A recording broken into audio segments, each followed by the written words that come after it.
Hey all you beautiful people, this is Marty with Sea on the Mountain, and I just wanted to give you a report. I did a oxalic acid treatment with my Veromus fumigator. It's a new fumigator, and I was able to treat all 15 of these hives. Unfortunately, with the Geil hive, I must have got a little too close to the queen. You can't really see her, and she got too big of a dose of the treatment. And she lingered for about 3 days, 4 days. She finally died. Really sad. But that's there's always a danger to everything you do, a risk. And so that's a risk that I was willing to take. Hopefully it doesn't happen anymore. Either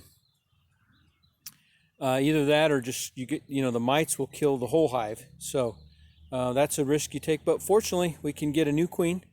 And I was able, these are all Italian queens, and I've been wanting to do Saskatraz for quite a while. I've heard some good things about survivability in the winter. I may also later do some Carnolians as well, but I've never had Carnolians nor Saskatraz. Well, I had Saskatraz queens last year. I sold one or traded one away, and I kept two, and they never took. It was late in the year, so it wasn't really the queen's fault. It was just the timing, I believe. But anyway, wanted to show you I've got a new Saskatraz from Copacos. We'll be doing a video with Copacos eventually. Talked to Benjamin today. Appreciate him and Rhonda and the whole family and everybody down there.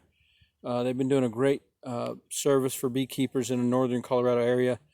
Plus they've been selling honey for years and do a great job there. We appreciate Copacos.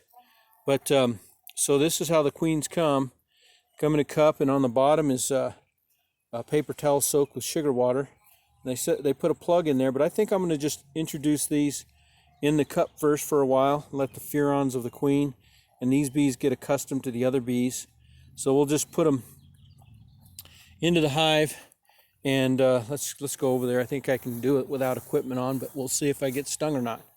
I worked these bees quite a bit to make sure there's no queen in here. So we'll introduce these into the Geil hive, set those down right here.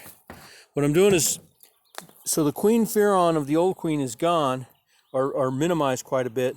So I want to introduce another queen so these bees will know that they have a queen, and they can get calmed down. They're little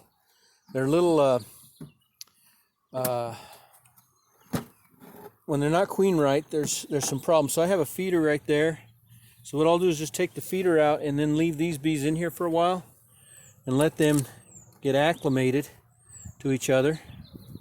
So I'll just pull that out and let these bees come up and be with this queen, and we'll see what happens here in a little bit.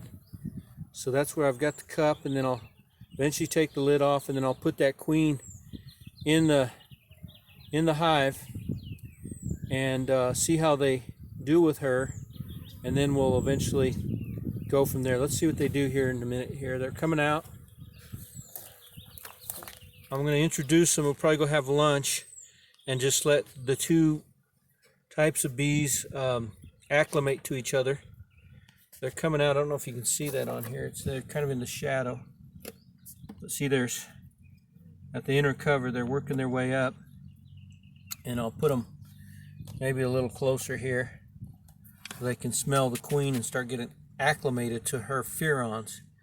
So we'll see how that goes for a little bit and see how they treat her and see what's going on. Anyway, I'll get back with you in a little while.